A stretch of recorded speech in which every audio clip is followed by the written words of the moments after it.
Bonjour à tous et merci de nous accueillir pour cette émission Tous frères interreligieuse un peu particulière. Particulière parce qu'on a quitté les studios, on se retrouve aujourd'hui devant la maison d'accueil hospitalière du Rosier Rouge. Et oui, nous allons parler en cette journée mondiale des malades de tous ceux qui viennent en aide à ceux qui en ont le plus besoin.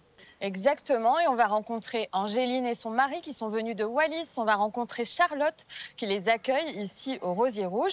On va partager un peu de leur quotidien. Évidemment, on fera le tour de nos territoires et on verra quelle est la place du soin dans les différentes religions. Eh bien justement, direction tout de suite le centre hospitalier universitaire de la Martinique dans un service où le personnel soignant fait preuve de bienveillance et de dévouement pour soulager les patients accueillis en soins palliatifs. Et on se retrouve tout de suite après.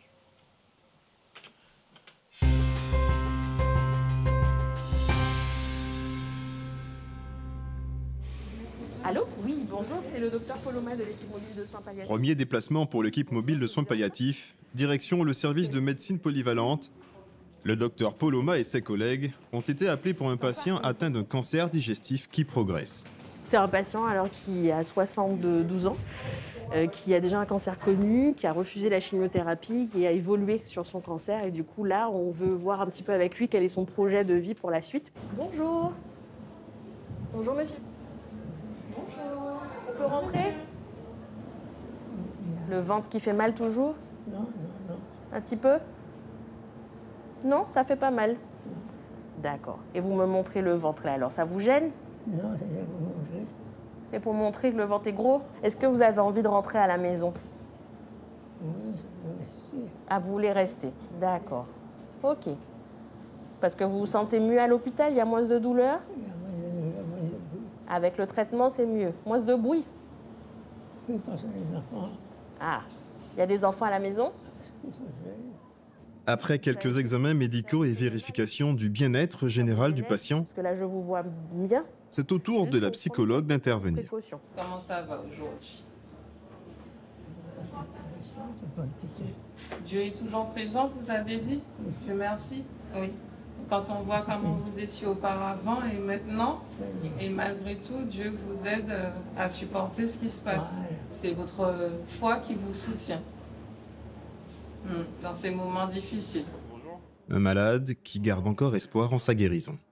Alors, quand il refuse d'accepter la maladie, eh bien, nous aussi, on va au rythme de la personne. Donc, on ne devance pas la personne et on ne force pas non plus. On l'accompagne dans ce qu'elle vit. Et voilà, c'est le plus important pour nous. Pas d'arriver à une vérité qui nous arrange, mais celle qui est la plus protectrice, on va dire, pour la personne. Il faut laisser aussi un cheminement individuel se faire. Aider le malade à cheminer à son rythme, mais aussi accompagner la famille. Assistantes sociales et psychologues ont une oreille attentive pour les proches, afin de les aider à traverser au mieux l'épreuve de la maladie et du deuil inévitable. De retour à leur bureau, l'équipe appelle la famille du patient septuagénaire. Voilà, alors en tout cas, il est entouré. Ce que je peux faire, c'est laisser mon numéro de téléphone le temps que vous fassiez le point avec votre mère, quant au besoin, et puis vous me rappelez. Je souhaitais vous parler aussi pour savoir comment vous allez, comment va votre maman. Elle est fatiguée, elle a affaiblie. D'accord. Et vous? Il faut être solide pour tout le monde. Oui, c'est pas évident. L'urgence, on va dire, la plus fréquente, c'est la douleur. Hein, c'est sur la gestion de la douleur. Mais la suite, qu'est-ce qu'on fait? Qu'est-ce qu'on propose? Est-ce que c'est quelqu'un qu'il faut mettre d'autres aides à la maison? Quel suivi, quel accompagnement on met en place? Les visites se poursuivent pour l'équipe mobile. Nous retrouvons le docteur Poloma au service des urgences, avec une patiente sainte-lucienne dans un état critique. Ce qui frappe, ce sont les nombreux gestes et paroles de réconfort du médecin et des infirmières. Mais déjà, donc, à essayer de soulager au Tibouin pour les vomissements, pour ces vomissements. Après 10 années de pratique en médecine interne, le docteur Poloma a choisi d'intégrer les soins palliatifs pour, dit-elle, amener plus de sens à son métier. On va s'attarder sur des petits détails de savoir comment le patient dort, comment il vit moralement un petit peu la situation, comment sa famille vit la situation. Donc, Les soignants s'en occupent aussi, mais ils ont moins le temps en fait, de s'attarder sur ces détails. Et nous, on va essayer d'établir un lien de confiance avec le patient pour qu'il justement il puisse nous dévoiler un petit peu son état d'âme, dans quel état d'esprit il se trouve. Travailler en unité de soins palliatifs a longtemps été le quotidien de Dr Eliane Cator. Ancienne responsable de l'équipe mobile du centre hospitalier du Saint-Esprit, elle consacre une grande partie de son temps à la formation dans ce domaine. Aujourd'hui, il s'agit des soins de bouche, des soins importants qui préservent le confort et la dignité du malade. Et puis, il y aura bien sûr les maladies parodontales, qu'on verra tout à l'heure, les caries. Depuis 2 ans, elle a posé ses valises au sein de l'établissement Orchidée, un EHPAD unique en son genre sur l'île. 100% des résidents souffrent de la maladie d'Alzheimer. On parle dès lors de soins palliatifs sur le temps long. La spécificité du soin palliatif gériatrique, c'est qu'il est souvent moins bruyant que, par exemple, dans d'autres circonstances, comme en cancérologie. On n'aura pas besoin de beaucoup de techniques, on n'a pas besoin de pompes à morphine, de choses comme ça en général, mais par contre toujours beaucoup, et ça c'est un petit peu la spécialité des EHPAD, c'est de l'accompagnement de relationnel. C'est vraiment au niveau de la relation, et puis toujours et toujours, les soins du corps, ce sont des soins qu'on fait jusqu'au bout de la vie. Un encadrement qui semble apaiser les familles. Tatiana n'envisage pas l'après et veut profiter de ces moments de complicité avec sa belle-mère. Et au début, elle fredonnait certains morceaux. Et puis bon, c'est parti petit à petit, donc du coup je continue quand même. Et puis ça me fait du bien de venir avec elle, d'en profiter encore, quoi. Ça, c'est quelque chose que vous expérimentez quand vous travaillez en soins palliatifs. Là, on n'a plus le temps pour les chichis. Une fois que les personnes qui vont mourir, ou bien leur entourage, prennent conscience qu'il y a une échéance, eh bien, ça donne une densité à la vie. C'est-à-dire, on comprend qu'il n'y a plus qu'une seule urgence, c'est celle d'aimer, en fait. Des instants précieux de bonheur et de partage, en dépit de la fatalité de la situation. Pour le docteur Cator, comme pour tous les soignants que nous avons rencontrés, l'accompagnement en soins palliatifs est plus qu'un métier, mais la vocation de toute une vie. Merci Charlotte de nous accueillir ici. Alors vous êtes animatrice et chargée aussi des admissions. On est où ici? Alors on est à la maison d'accueil hospitalière Le Rosier Rouge. On accueille des personnes qui sont malades, qui viennent se faire soigner dans les hôpitaux de Paris, qui viennent de la province et des dom-toms. Ok. C'est un ancien couvent. Au fond du couloir, il y a même une chapelle. Oui, puis on a vu qu'il y avait une vierge aussi là-bas. Exactement. D'ailleurs, je vois aussi d'autres résidents dans le jardin, donc moi je vais aller faire connaissance et je vous retrouve tout à l'heure. D'accord, on va continuer à en parler. Les ultramarins qui sont présents ici, ils viennent pour quel type de soins? Alors, il y a toutes les pathologies, mais majoritairement, on a beaucoup de personnes suivies en oncologie. D'accord. Et ils viennent par quel biais? C'est qui les envoie ici? Par les organismes en fonction de où ils habitent, les sécurités sociales, la CPS, la CAFAT, Wallis et Futuna, c'est variable. Et pourquoi il est important qu'ils viennent ici se reposer, je suppose, mais aussi faire des soins? Alors nous, on est la plus grande maison d'accueil hospitalière de France. Donc on a 92 chambres et on peut accueillir jusqu'à 110 personnes. Ah oui. C'est pour ça qu'on a beaucoup de gens ultramarins dans l'établissement. Et qu'est-ce que vous faites comme type de soins avec ces personnes-là? Parce que vous les accueillez, vous faites de l'animation, mais vous n'êtes pas seul. Alors que de l'animation, tout ce qui est soins, nous, on n'est pas médicalisés. D'accord. Pour les résidents, par exemple, comment se passe une journée type? Alors déjà, à 7h45, il y a le petit déjeuner, ce qui permet d'avoir un moment convivial où les gens... permettent de se rencontrer, se découvrir, parce qu'après, chaque personne, en fonction des moments de la journée, vont soit à des rendez-vous médicaux, soit rendre visite, soit se reposer en fonction de leur pathologie. Et je suppose que vous avez rencontré beaucoup de personnes. Ça fait combien de temps que vous êtes ici? Ça fait 10 ans maintenant. Ah oui, 10 ans. Donc vraiment, vous êtes une amoureuse du Rosier Rouge. Exactement.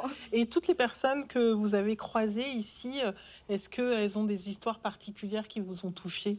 Ah bien sûr, il y a des histoires très touchantes, on s'attache aux personnes. C'est des personnes qui nous font voyager parce qu'elles viennent de loin. Et puis à travers leur parcours de soins, leur pathologie, la distance avec leurs proches, on est un peu une deuxième famille pour eux dans l'établissement. Oui, puis vous avez beaucoup de familles, parce que ça fait 10 ans que vous êtes Voilà, ici. c'est ça, exactement. Bon, merci beaucoup Charlotte pour toutes ces explications. On va continuer à parler bien sûr du Rosier Rouge et de toutes ces personnes qui résident ici. Mais avant, direction l'île de la Réunion à la rencontre de médecins du CHU qui ont introduit dans leur protocole de soins la médecine ayurvédique. Regardez.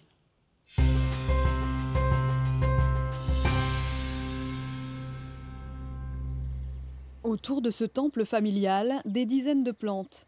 Elles sont appréciées pour leur beauté, mais aussi pour leurs vertus aromatiques et thérapeutiques. Sabine réalise sa cueillette en remerciant chaque espèce. Objectif, révéler leurs pouvoirs relaxants et assainissants. Une ou deux feuilles sur le citronnier. Dans la confection d'une huile de massage. Une branche de caloupilé. Alors ça, c'est vraiment très connu chez les Indiens. Là, il y en a aussi partout dans les jardins. On utilise beaucoup en infusion pour les tensions. Quand vous avez des problèmes de tension, on fait également des soins avec ça. Je vais rajouter une plante que connaissent tous les gens ici. La feuille ressemble à une main. Le ricin, appelé tantan localement, le latex et enfin le nîmes viennent compléter la composition de sa recette. Voilà, je vais prendre une branche là. Préparée selon les principes de l'Ayurveda. Ayur, ça veut dire la vie. Et Veda, c'est la connaissance de soi, déjà. Quand on se connaît, on a quand même une connaissance de sa santé. Et protéger sa santé, c'est déjà une médecine préventive. Moi, je vais prendre une toute petite branche là pour mâcher parce que c'est l'habitude. on peut prendre ça comme ça tous les matins. Vous sentez l'amertume et c'est très bon pour les gens qui sont de pitta, qui ont beaucoup de feu. Tout ce qui est amer, c'est très bon pour les pitta. Ça va diminuer le feu dans le corps. Pitta, Vata, Kapha, 3 énergies vitales nommées dosha, à la base des principes de l'Ayurveda. Ni trop jeune, ni trop vieille, entre les deux, voilà. Chaque dosha est une association d'éléments dont l'équilibre est synonyme de bonne santé. C'est une approche holistique. On va prendre l'être humain dans tout son ensemble. Il n'y a pas que le corps. Et il y a aussi cette approche spirituelle qui nous permet de nous élever. On a besoin de ça. Et la réalisation de soi passe par là. Quelles que soient les religions, c'est important, je pense, d'avoir un support pour nourrir son cœur et nourrir son esprit et sa spiritualité. Les vertus de ces plantes sont transmises par les femmes dans la famille de Sabine depuis plusieurs générations. Mais elle doit aussi ses connaissances en médecine ayurvédique à ses échanges réguliers avec les praticiens indiens à New Delhi. Son fils Erwan marche dans ses traces. Sabine le rejoint au centre de yoga et d'ayurveda qu'elle a fondé. Moi, j'ai pris une feuille de tantan. Prendre une portion. C'est tout simplement dans la cuisine que le praticien prépare ses recettes d'huile. J'aurais pas besoin de beaucoup puisque ça va être un massage pour une personne. La feuille de citronnier. C'est lors d'un voyage en Inde, dans la capitale mondiale de l'Ayurveda il y a 6 ans, que sa vie a changé. J'ai décidé en fait d'aller me faire masser moi-même au Kerala. Ça m'a tellement changé. Du coup, j'ai décidé de me former directement sur place avec le praticien qui me massait. On discutait avec des professeurs ayurvédiques et des médecins qui sont dans la recherche et qui nous ont après conseillé en fait certains mélanges. Ils nous ont enlevé aussi certaines plantes à ne pas mettre qui peuvent être toxiques. Le centre de yoga et d'ayurveda créé par Sabine est fréquenté par un public très large, sans distinction d'âge ou de confession. Alors, tu vas participer à la fabrication de l'huile. Ah, trop bien. Monica vient se faire masser ici pour la première fois. On va t'expliquer. En premier, je mets les graines de girofle. Tout ce qui sera le plus résistant en premier, c'est-à-dire en fait l'écorce de combava, la feuille de citronnier. En Inde, ils ont quand même un savoir-faire, je pense, bien établi depuis longtemps. Donc les gens reviennent aux sources. Je crois de plus en plus, oui, aux plantes et aux effets médicinaux traditionnels. Le massage ayurvédique comporte énormément d'huile comparé aux autres massages. Le haut du corps me permet de vraiment savoir si la personne est très tendue ou pas. Le milieu du corps va me permettre aussi de faire une petite veille sur les organes internes. Lorsque je vais arriver sur les jambes, je vais comprendre aussi si elle a des lourdeurs. Ça va me permettre de voir un peu son alimentation aussi. L'Ayurveda est vraiment en fait une médecine du quotidien. C'est prendre soin de soi à chaque moment. En Inde, il y a même un ministère de l'Ayurveda. Depuis sa création en 2014, ce ministère indien nommé Ayush a pour principale mission de diffuser les connaissances en médecine ayurvédique à travers le monde. Sabine a fait le lien entre les chercheurs indiens et la direction du CHU de la Réunion, voici une dizaine d'années. Cet hôpital public est le seul de France à ouvrir la voie à une coopération avec le ministère de l'Ayurveda. Quand j'accompagne des gens qui sont dans des situations palliatives, avec une maladie grave qui les conduit à la fin de leur vie, il arrive souvent que les patients, les familles, elles recourent à des approches qui ne sont pas conventionnelles. Parce que quand on est dans une impasse, on a envie de trouver une solution. C'est ça qui m'a fait m'intéresser à ces approches. Le spirituel, il peut avoir sa place. Moi, en tant que médecin de soins palliatifs, il y a des moments où on accède au spirituel sans pour autant aller au religieux. Là, dans le contexte de notre travail de recherche, il faut qu'on soit très vigilant par rapport à ça. Prendre la médecine ayurvédique dépourvue de cet aspect hindouiste. L'hôpital n'est pas là pour faire la promotion de telle ou telle religion, bien sûr. Yeah, hello. Oh, hello. Can you hear us? Un pont de plus en plus solide entre deux médecines, concrétisé grâce à cette équipe pluridisciplinaire de Saint-Denis à La Réunion et de New Delhi en Inde. 70 à 80% des 400 patients de notre enquête ont déjà eu recours à au moins une forme de médecine traditionnelle, que ce soit sous forme de tisane, d'huile ou autre. En se basant sur ces résultats, il serait intéressant de prendre en compte et d'encadrer ces usages pour améliorer la proposition de soins. Pour accompagner cette pratique, en 2024, un praticien indien devrait réaliser les premières consultations en médecine ayurvédique au sein du CHU de La Réunion. On va aller vers des pathologies qui posent un problème de santé publique sur l'île de La Réunion. Donc typiquement le diabète, l'endométriose. On va aussi proposer un programme pour les soignants avec l'idée que si les soignants trouvent que c'est efficace, ils auront moins de réticence pour le proposer aux patients. C'est sûr qu'il faut encadrer ces pratiques. C'est pour ça que nous, le fait de le faire au CHU, dans un contexte universitaire, à l'endroit même où on pratique l'allopathie, ça donne une légitimité. Si aujourd'hui, les médecins allopathes ne sont pas prêts à ça, de toute façon, il faudra qu'ils y viennent parce que les patients, ils sont en demande.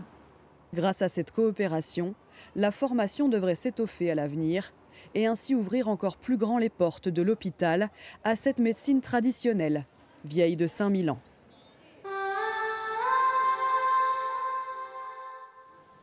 Et on se retrouve dans le jardin avec Angéline et Pelenato. Vous venez d'où? De quelle ville à Wallis et Futuna? On vient du district de Moua, du village de Outoufoua, là où se situe Wallis la première. Et toi, Angéline, c'est toi qui reçois des soins ici et tu es venue accompagnée de Pelenato. Quand on t'a annoncé que tu devais venir ici, tellement loin de chez toi pour te soigner, tu l'as pris comment? J'étais contente pour venir ici en France. Comme c'est pas pareil, il y a les bons médecins ici, les hôpitaux. J'étais vraiment contente parce que là-bas, surtout à Wallis... C'est plus compliqué d'avoir des parcours de soins plus approfondis, quoi. Oui. Bonjour. Je vois que tu es en charmante compagnie, Aurélie. Et quelle compagnie? Tu les connais pas encore. Je te les présente. C'est Angéline qui est wallisienne. Pelenato qui est futunien, mais qui est allé chercher Angéline. L'amour traverse les frontières. Et ils sont ici, du coup, depuis septembre 2023. Septembre 2023. Oui. Qu'est-ce que ça vous fait, justement, d'être dans cet environnement-là? Vous avez déjà parlé avec plusieurs personnes ici? Ah oui. Le rosier rouge, c'était mon deuxième réconfort. Après Pelenato. Lui, le premier. Le fait de rencontrer d'autres pays, d'autres gens qui viennent d'autres... ça m'a fait du bien de les rencontrer, de partager un peu ce qu'on a. C'est important. Oui, c'est important. De se soutenir. Oui. C'est comme ma deuxième famille. Et c'était important pour vous d'être accompagnée, de venir accompagner ici? Oui, c'est vraiment important pour moi. Car venir toute seule avec cette maladie-là que j'ai, j'étais vraiment mal. C'est pour ça, moi, j'étais contente quand mon mari m'avait accompagnée. Oui, c'est vraiment contente parce que je pense que la vie de ma femme, c'est fini. Comme le médecin annonce qu'il peut faire venir ici pour soigner. Je suis content aussi parce que je pense que ça va faire de l'espoir et un chemin vers la guérison. Voilà. Merci Angéline et Pelenato. Vous avez envie de passer un message à Wallis peut-être? Oui. Alors dites-nous. Je tiens à remercier mes enfants. Je remercie tout le monde qui nous ont aidés, qui sont venus nous voir. Du côté de mon mari aussi. Je remercie tous ceux qui ont prié pour moi. et remercier le Seigneur. Merci Angéline. Ça va peut-être te rappeler des souvenirs puisque tu parlais de tes enfants, Angéline. Et on va aller à la maternité de Mamoudzou où nous avons vu que la foi s'invite aussi lorsqu'on accueille un nouveau-né.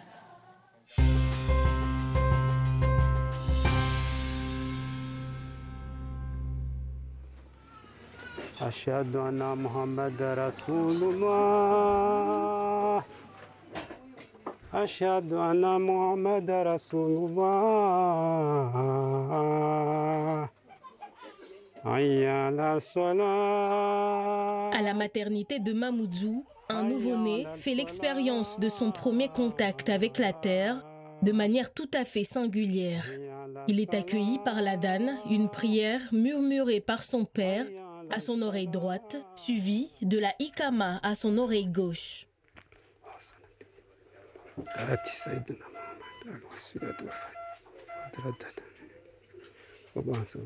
Ces prières revêtent une signification profonde.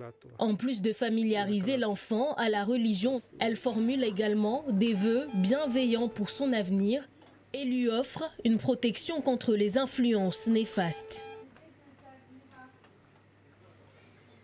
Aylam est le dernier né d'une fratrie de 5 enfants.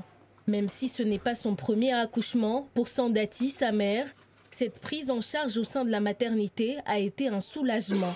Elle a été accueillie avec soin malgré un centre hospitalier débordé. Il y a beaucoup de monde à gérer en même temps, donc forcément il y a des petits moments où c'est pas ça, mais on voit que l'équipe aime leur travail, qu'ils font vraiment le maximum. Dans quelques jours, Sandati rentrera chez elle avec Aylam, où elle observera d'autres rituels de naissance.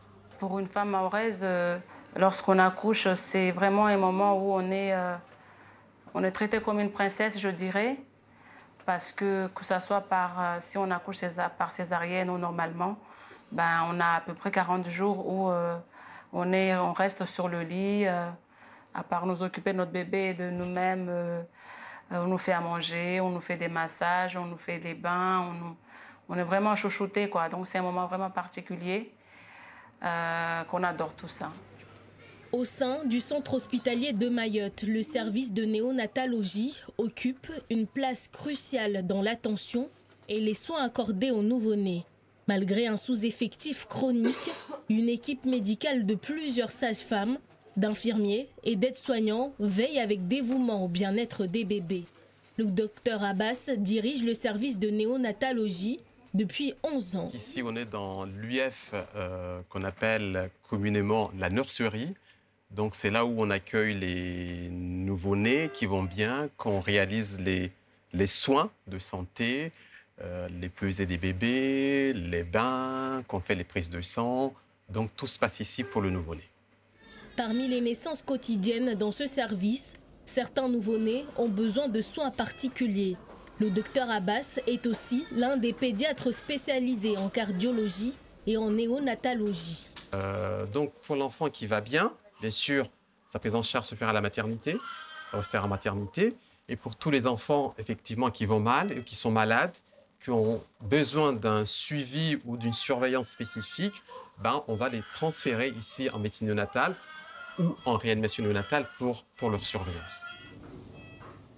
Ici, des bébés nés prématurés, trop petits, et ceux nés à terme mais qui sont malades à la naissance, sont accueillis chaque semaine. À 31 ans, Rassalati a donné naissance prématurément à son bébé, à 34 semaines d'aménorrhée seulement. Il a été immédiatement pris en charge en service de néonatologie et de réanimation. Le bébé était hospitalisé en Oreya d'abord, et après la prise en charge en bas, c'était super bien passé. Moi, ici aussi, je n'ai pas à me plaindre et tout, ça s'est super bien passé. Au sein de ce centre hospitalier, on a enregistré plus de 10 000 naissances l'année dernière. La demande croissante de soins pour les bébés constitue un défi majeur pour le corps soignant.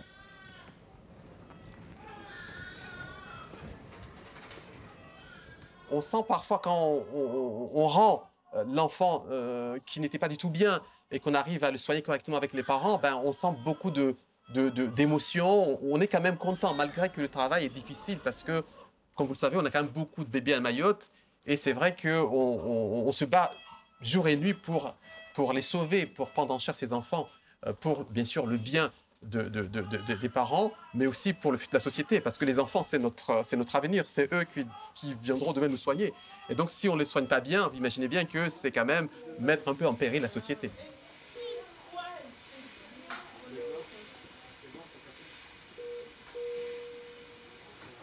Non loin du centre hospitalier, nous retrouvons Insa de Ngizijou. Cet historien des archives départementales de Mayotte a étudié les différents rituels de naissance pratiqués par les familles mahoraises. Des rituels qui sont plutôt d'origine culturelle. 40 jours, on ne sait pas d'où ça vient. Mais toujours est-il que c'est le moment où la mère redevient femme.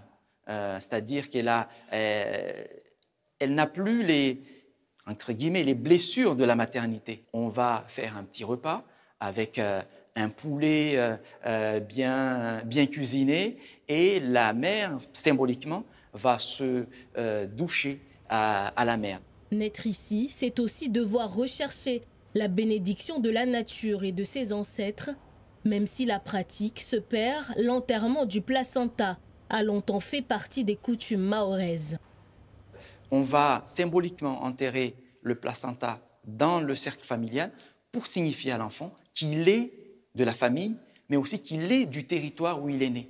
Naître avec la foi, préserver les liens intergénérationnels et célébrer l'avenir de ces nouveau-nés, tous ces rituels reflètent l'identité culturelle et religieuse mahoraise.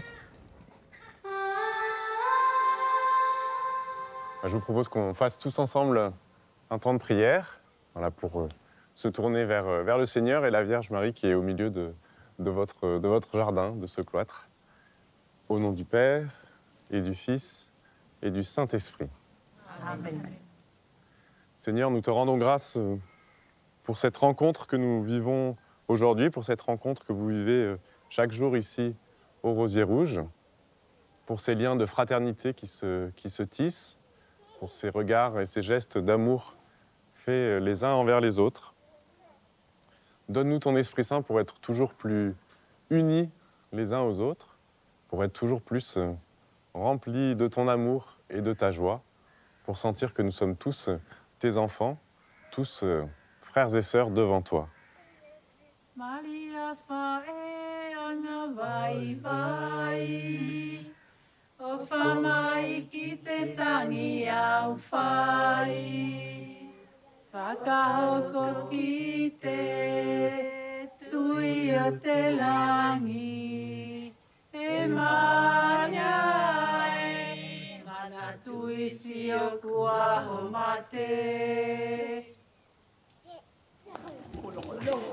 Allez, tout le monde en place, venez. Quand on joue, on commence à partir de cette ligne-là. Et c'est parti. Et maintenant, c'est au tour de Josépha. C'est dur. Est-ce qu'Aurélie aura plus de chance? Encouragez-moi. Allez, Aurélie.